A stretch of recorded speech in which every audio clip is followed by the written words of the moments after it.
ನಿರಂತರವಾಗಿ ಸುರಿಯುತ್ತಿರುವ ಭಾರಿ ಮಳೆ ಕೊಳ್ನಾಡು ಗ್ರಾಮದ ಸೆರ್ಕಳ ಮನೆಯೊಂದರ ಸ್ನಾನ ಕೊಠಡಿಗೆ ಬೃಹತ್ ಗಾತ್ರದ ಬಂಡೆಕಲ್ಲು ಬಿದ್ದ ಪರಿಣಾಮ ಸ್ನಾನದ ಕೊಠಡಿ ಸಂಪೂರ್ಣವಾಗಿ ಹಾನಿಗೊಂಡಿದೆ.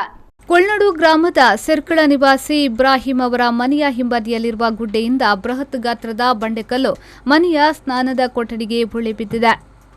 ಇದರಿಂದ ಸ್ನಾನಗೃಹ ಸಂಪೂರ್ಣವಾಗಿ ಧ್ವಂಸಗೊಂಡಿದೆ. ಒಂದು ಮನೆಯೊಳಗಡೆ ಕಲ್ಲು ಬಿದ್ದಿದ್ರೆ ಪ್ರಾಣಹಾನಿ ಸಂಭವಿಸುವ ಸಾಧ್ಯತೆಗಳಿತ್ತು.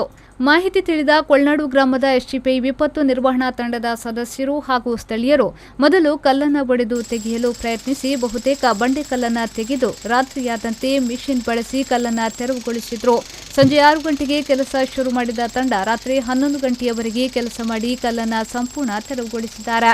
ಎಸ್ಡಿಪಿಐ ವಿಪತ್ತು ನಿರ್ವಹಣಾ ತಂಡದ ಜವಾಬ್ದಾರಿಯನ್ನು ಪಾಪ್ಯುಲರ್ ಫ್ರಂಟ್ ಬರ್ತಿಪಾಡಿ ಯೂನಿಟ್ ಅಧ್ಯಕ್ಷ ಅನೀಸ್ ಕುಡುತ್ತಮೊಕೀರ್ ಮತ್ತು ಎಸ್ಡಿಪಿಐ ಕೊಳ್ನಾಡು ಸಾಲೆತ್ತೂರು ವಲಯಾಧ್ಯಕ್ಷ ಲತೀಫ್ ಸಾಲೆತ್ತೂರು ವಹಿಸಿದ್ರು.